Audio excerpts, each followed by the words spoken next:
So one of the questions I get asked oftentimes is how to deal with entrenched employees. So let me tell you a little story. I was essentially the city manager for an Air Force base of 23,000 military and civilians in the western part of the United States.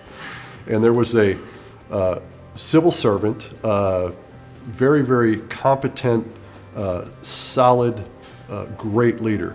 And we were sitting there talking, and she says to me one day, "You know what? I'm on the B team." And I'm like, what is she talking about? Because for me, it's like, you got to be on the A team. You're leading. I mean, you're out front, this and that. She says, "Yeah, we're going to be here after you leave." So for military people coming through, we're on a rotation of 2 to 3 years max. She's there for an entire career. So we're coming in, and with all these great ideas. You know, people used to joke around that we come in with the good idea fairy that's flying around, you know, all the time. And so there's a natural resistance to change, okay? However, as a leader, you have a responsibility to lead change. Change is part of the environment that you're dealing with. If you stay static, eventually you're going to go into a death spiral. So how do you deal with employees that are there for an entire career, that have networks, that may and in fact do mount active resistance to the types of things that you feel, and along with your team, that you feel need to be done to advance the organization? Well, let me give you a couple of ideas.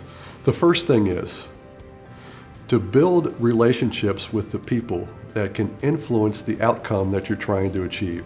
So with this particular civilian leader, we eventually developed an understanding of a relationship. It doesn't mean that she supported all the direction I wanted to go or everything necessarily I wanted to do. But what we did is we established a channel that we could have good, forthright, honest conversations. And by the time I left, yeah, she was on the B team, but she had helped me do some very, very important and hard things to move the organization forward. So that's number one. Number two, communicate your vision in a way that everybody can understand. And I should modify that and say, it shouldn't just be your vision. It should be the vision of the entire team, all the way down to the people that are actually getting the work done in the organization. Talk to them and ask them what they think should be done to change things around here. Because if you can get those kind of people on board and help them construct the vision, help you construct the vision, you'll more likely be successful in your endeavors. The third thing is, and this is a quality that I think all leaders need in spades, it's called perseverance, okay? You will face resistance. You will face people that think every decision you make is wrong, is boneheaded, is ridiculous, okay? You might want to listen to that advice from time to time, but nonetheless, there are going to be some times when you just have to blow through it, okay? And take the criticism, because you're not going to please everybody. And I think that's the final lesson for point number 3. You're not going to please everybody.